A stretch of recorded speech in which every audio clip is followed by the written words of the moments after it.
Hey guys, welcome to my YouTube channel. So I'm Erin and this is, what's your name?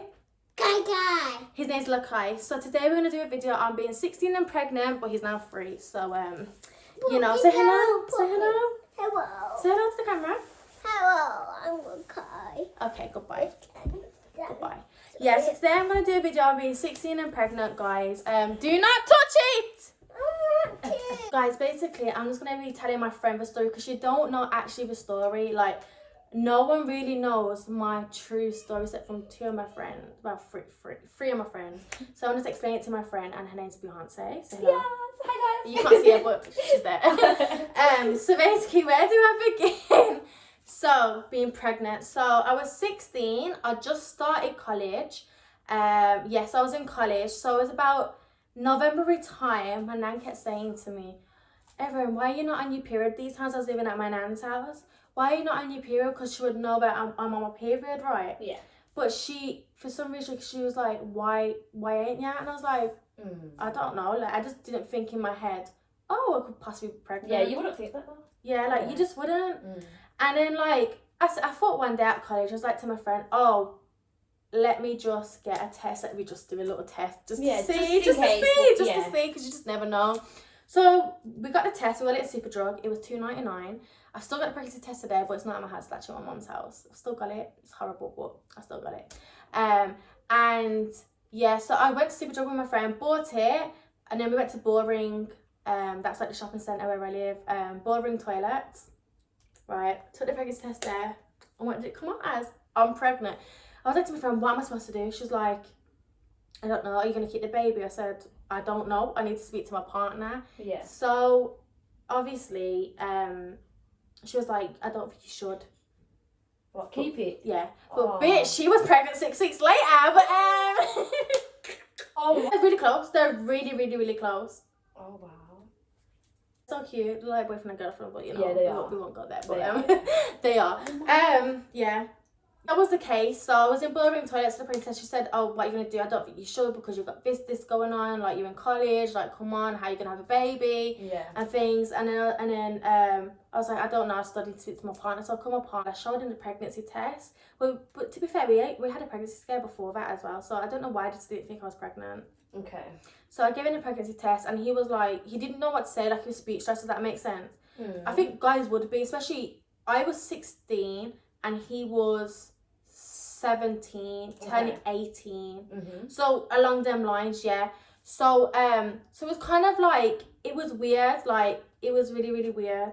I don't know, man. It's just weird, man. He was speechless. He didn't know what to say. Yeah. I feel like he was scared. It's a shock though, isn't it? Like, you're gonna be like, what? Even though you are doing it unprotected, you're still not thinking that. Oh, you're like, going to get pregnant. You're still not gonna. Yeah, think that, exactly. Yeah. So I don't know. Well, he was upset, but he was happy. Does that make sense? Yeah. So these times we knew about it. No one knew, and then I told my mom about it, and I told her. But me and my mom, we get along, but we don't get along. We like cat and dog. We're the same person. I feel that's like everyone with them. Yeah. Well. so that's it. And then I told her. I sat down with her and I told her I'm pregnant. Yeah. And she was like, what are you going to do? Like, what are you going to do? Like, we were actually thinking about adoption, actually. I was thinking about adoption, but I never said anything to him. Like, I never said anything. But yeah, I told my mum. And she was happy, but she wasn't happy. Like, how can you be happy? Like, there's nothing she can do about it anyway. I'm pregnant. What can you do? Yeah, can't take it back now. Yeah. But so we kept it quiet about it. And then, so in December, Christmas Day, I was throwing up quite a lot. I was actually in the cemetery visiting my auntie's grave. And I kept throwing up, and my nan was like, why are you throwing up? Like, why are you getting sick? I said, Nan, I just don't feel well. Like, I don't feel well. Yeah, so later on that day, I went to his house, and I just spent Christmas there, because he has a nice family. We get along really good. Like, so yeah, so that was it. And then, yeah, so then my mum, we had an argument on Boxing Day, I think it was. And then she told my nan and granddad, out of spite, that I am pregnant.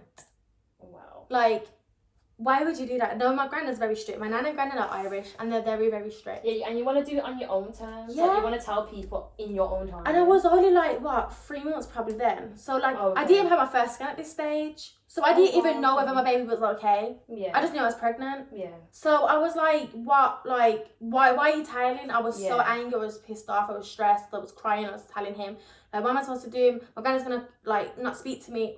What happened? My granddad did not speak to me. But I think that's because me and him have like, I know. You know, I just heard it look like I've just heard. Yeah. I feel like it, so my granddad didn't really speak to me. Like, me and my granddad are really close, like, now. Like, he still gets on my nerves, but, you know, he's strict, but he loves me, and he has his best interest in me. So he was like, why would you do this? You're 16, like, come on, like, you should have been using protection, basically. Do you know what I mean? Like, but it's hard to speak to your grandparents about stuff like that. Like, you know what I mean? Like, how can you say to your granddad, oh, I'm having sex? Yeah. Like, do you know what I mean? Yeah. But my nan and granddad already knew my partner. They spoke here and there, like, hello, bye. That was it. But yeah, so that was in December time. And then in January, I went through the process of having a midwife. It was like 3 months into my pregnancy. So I had my midwife appointments quite late because I found out I was pregnant a bit late. I had my first scan at 16 weeks pregnant, and everything was normal. They were just on about my placenta. I can't really remember what was wrong, but something to do with my placenta. Like, there was just a bit wrong, like, around there. And I was thinking about possible C-section, but that you find out later did take place, but I thought I would have a natural delivery, basically. So yeah, I had my scans, and then I had my gender scan. This was like February, I believe it was February the 13th. It was the day before Valentine's 2017. And I found out it was a boy.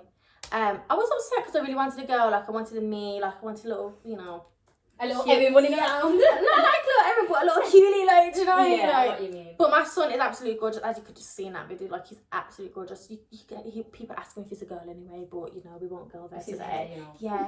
Even when I put it in a bubble and it's like a tracksuit, it looks like a boy. People still say, oh, she's so cute.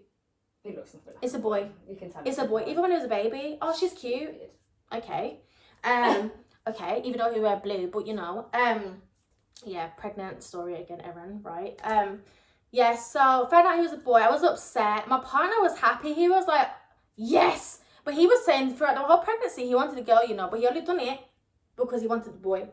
Oh, does that make sense? So that makes, yeah, I get it. But we had no boys' names. I didn't know anything. Yeah, we didn't know anything. I know what I wanted to call my girl. What was it? Miami. I really like the name Miami. So yeah, I really like that name. Boy wise, I didn't really have a name. I kind of copied like my friend's brother, if that makes sense. Okay, yeah. I know it sounds bad, okay. But I just kind of switched like the front letter. So what's the okay? Al, because my partner's first letter, his name's Al. So it was kind of like meaningful, if that makes sense. Yeah. But yeah, anyway, back to pregnancy story, Erin. So these times my pregnancy's going on, I'm fine. But I kept going to triage quite a lot. Like, I had little problems. Like, I was getting pains, cramps, things like that. So they kept checking on everything. But everything was fine. Like, I just think it was just me, maybe on my belly. Like, I kept having, like, I think it's called Braxton Hicks. I can't remember what it's called. Don't quote me on it. But it's like, you know, you keep getting pains. But these times I was only like 4 or 5 months pregnant now. And then, but now this is a story. So March the 6th, 2017, was like such like a big change in my life. So I moved into like my hostel, and it was okay. It was in Small Heath. I mean, it's okay. I'm 16 years old. Like, me and my mum don't really get along, so of course I need to live somewhere else. But that day was just mad. Like, me and my partner's been through the most, and I mean the most. We mean the most. Like, it's, you know, it was like a lot, to be fair. But we're out of it now, so that's the main thing. So that was saying that I was moving in, and then that same day, my mum did the same thing again and called my partner's mom and said, like, oh, your son done this, and oh, by the way, Erin's pregnant. So it is another thing, like, because he never told his mom, like, he didn't know how she was gonna react. I didn't know how she was gonna react. because she's Jamaican, and you know how Jamaicans are. Do you know what I mean? Like, you know how they are. So well, my mum obviously told her. She then called me. She was like, Erin, how are you? Things, this. She was fine. She was fine with it. All we had to do was tell her. She was a bit pissed off that he never obviously told her, or I never told her, considering we had a close relationship. But things that went past. That was March.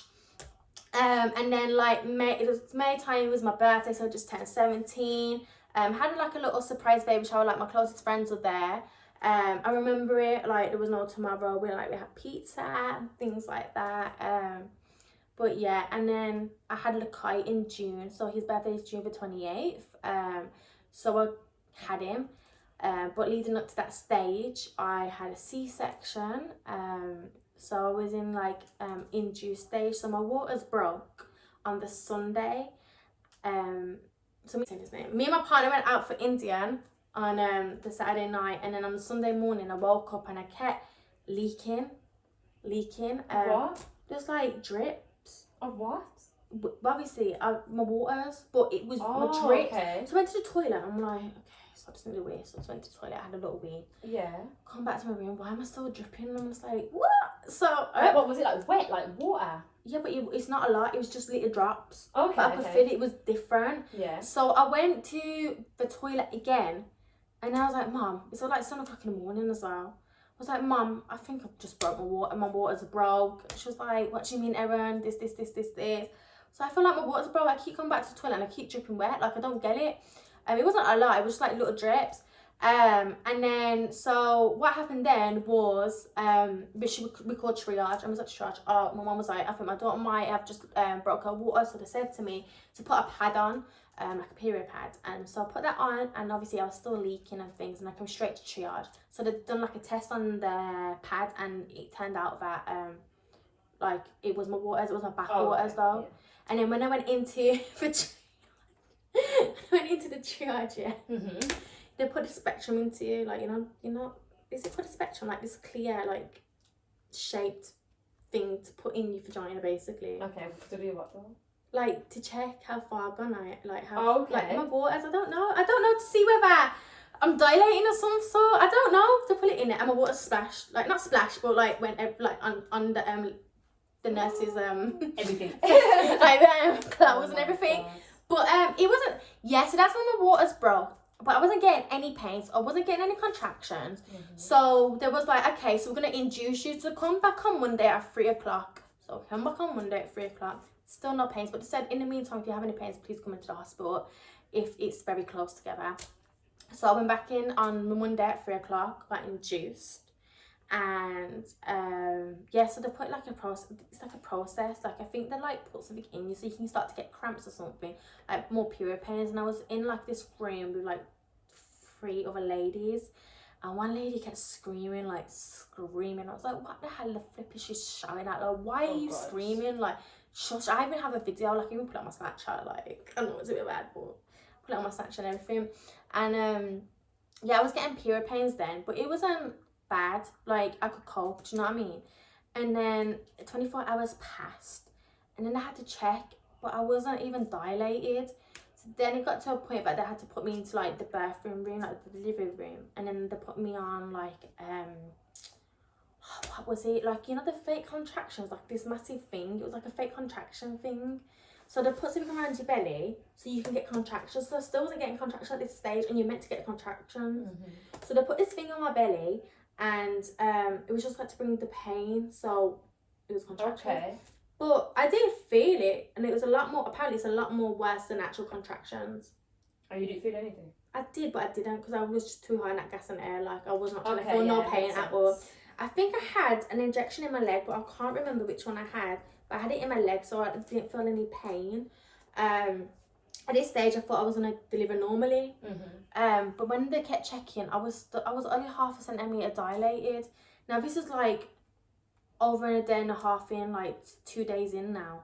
So then over that Tuesday night, they kept checking me to see whether I'm dilating. Mm-hmm. Still wasn't dilated. I think the most I ever got dilated was 1 centimetre. And you have to get to 10, remember? Bloody hell. Yeah, like, he did not want to come out. So then I went to, so that happened. So then they took me to the I was like, just give me an emergency section, just give me an C-section. Like, I'm not dealing with this shit no more. I'm not dealing with this pain. I don't want you to put your fingers back in my vagina. Like, I don't want you to do that. Like, it hurts, you know. It does. That's why I can't have gas and air. I'm guessing it hurts. Like, they put it straight, like, and I'm thinking about it. I swear it was a man one as well. I swear it was a man. I swear. I can't imagine having a man up my, like, I know. Oh, it was horrible. But so that was the case. And then I had an emergency C-section, so they put me into a room. I was wide awake and my partner came in with me, so we had to get into like these clothes things, like the scrubs, uniform. the uniform. And then like they put like 3 injections into my back, I believe, but I was still awake. And then they put me onto the the surgery thingy, and then I put like this thing over you, so you can't really see anything because the thing's like up to here, you know. So you're really just seeing like this blue thing right to your face. I was telling him like, oh my god, I'm scared. I was crying. But you know what the midwife said? She's like, he's got loads of black hair, and I was like, oh my god, yes, he's got black hair, like ginger, because as you can tell, I'm a ginger girl, and I didn't want a ginger baby. Like I do, but I didn't. But you know what I mean, like not a boy, especially. Yeah. With ginger hair. I think it would be cute, but I'm glad my son came out with black hair, curly hair, and he had loads of hair as well. So then Lakai came out at 7:26 a.m. in the morning on Wednesday, on the 28th of June. That happened, and then it wasn't like my partner had to take him out the room. So my partner took him out the room so they could weigh him and stuff. I didn't even know like his weight until I got out. So then I was in there for about 40 more minutes, like so they could stitch me up properly and things like that. And then that happened. And then I went into the recovery room. But you know, because you have a C-section, you can't move. You can only move up like your upper body. I couldn't move my legs. I couldn't move at all. It was so hard, like hard work. So then I had Kai. I came out. I had him, holding him, tried to breastfeed him and things. He wouldn't really latch on in the beginning, but I did breastfeed for a while. So that's what happened. Why do I keep saying that? So that's what happened. Like I feel like I'm not. I did that. I turned my head a lot in my videos. Yeah, I feel like I'm not explaining like the story properly. You are, man. I don't feel like people do that anyway. Like I'm scared. Like I'm telling you, but I'm looking in the camera. Like I'm telling both. Like, do you know what I mean? Yeah. Like I'm a bit scared. So that happened, and then my partner left me. In the room with Lakai when I barely could pick him up. You know what he went to do? Go and pop bottles of champagne with his friends. But my mum was there anyway, so it was okay. So one time Lakai kept crying and I couldn't get to him. There was no midwife in the room, in the recovery room. Luckily my nana and mum could come in and they had him for me.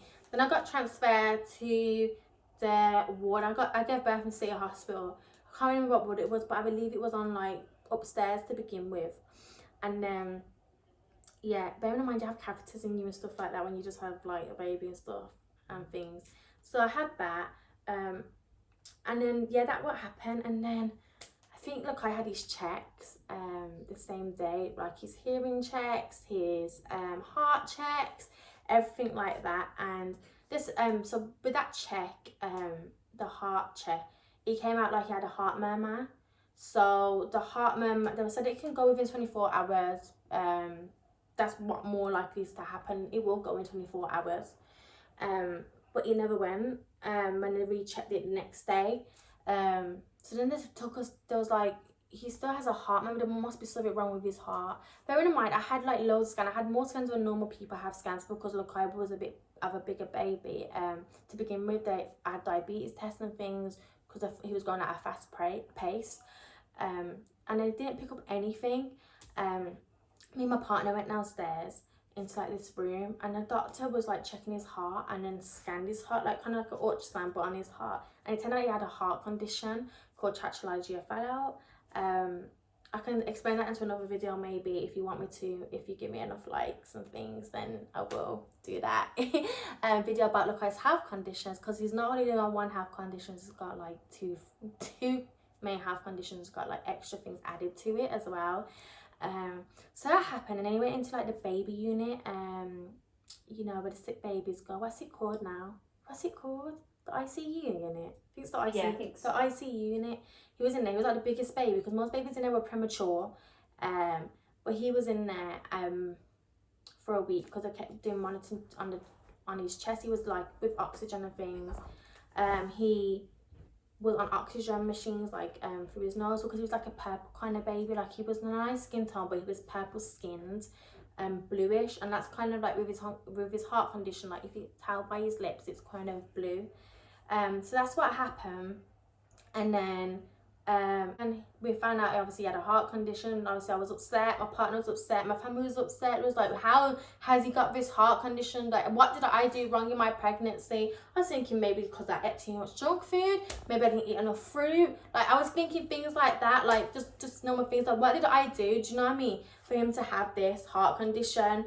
So he was in the ICU unit for 1 week. We had to like go back home because it's a city hospital, so we had to go back home and things. And then I kept coming to the hospital every day. Bearing in mind I had a C-section, so it was hard to walk. I was walking around like this. My friend had to help me. My best friend had to shower me. She had to take my stitches off. So I was in a lot of pain. I don't know how I made it to the hospital. And plus I had to inject myself because I had a C-section, and I had to wear like these blood clot socks. But yeah, it wasn't nice. And then he got transferred to the children's hospital. At like 2 weeks old, and then they kept monitoring him, but his saturation levels kept going low. His oxygen was low, so he was on oxygen all this time. And what they had to do was make sure that his oxygen was good, like he was on a good stage to even go home, but it wasn't.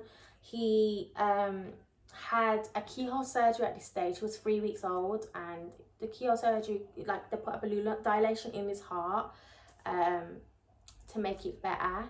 And then like eventually they told us to go home, but it was like a month and a half into having him. Like I still did not take my child home, and that was a lot because my friend was having a baby and like she could take her baby home, and it was sad because I was in the hospital every day. I would go straight from my house to the hospital, and I would stay there till 11, 12 o'clock at night so I can catch the last bus home, and then catch the last bus home and wake up again about 7, 8 o'clock in the morning just to get to the hospital. And it was sad. It was really, really sad that I had to do that, and my partner and my family. It was hard. I was on my own quite a lot as well. Do you know what I mean? Like it was just us two, and it was hard work. It was sad. And things. He had his keyhole surgery, and then he had to like make sure that his oxygen was like good. So then his oxygen levels started to be good. Then he started to come home. I was like, finally I have my baby. Finally I can take him home. Like everyone else can take their child home. Why can I not take my child home? Like why? Took him home, and he was just such a good, like he was good. Like he was a good baby, but I kept giving him medication. So he had like a medicine called propranolol or something like that, and I kept giving him that every 4 hours, I believe it was. Can't really remember. And then we kind of discovered that he had an eye condition, so his eyes kept rolling left to right without stopping. I'm not going to really go too much into it because I want to make a proper video about this, about his health conditions, and his eyes kept rolling left to right without stopping. I was like, my mum was like, his eyes ain't normal. Everyone was like, what do you mean they're not normal? I've never had a child in my life, so I was like, how are they not normal? Because they were rolling. So I think we took him to... That's cheeky though. His eyes are normal. Yeah, because they're not. And then we took him to the eye doctor, and they said that he has an eye condition. I was like, oh my god, my child's got another thing wrong with him, like another thing. Like, and he's such a beautiful baby. Like, he's so beautiful, and he was so cute and happy and things. And it was just like another thing after another. When it came to him, I felt like, then we had to go to hospital again. We had to get more checkups. Then he went back in and out of hospital because of his breathing.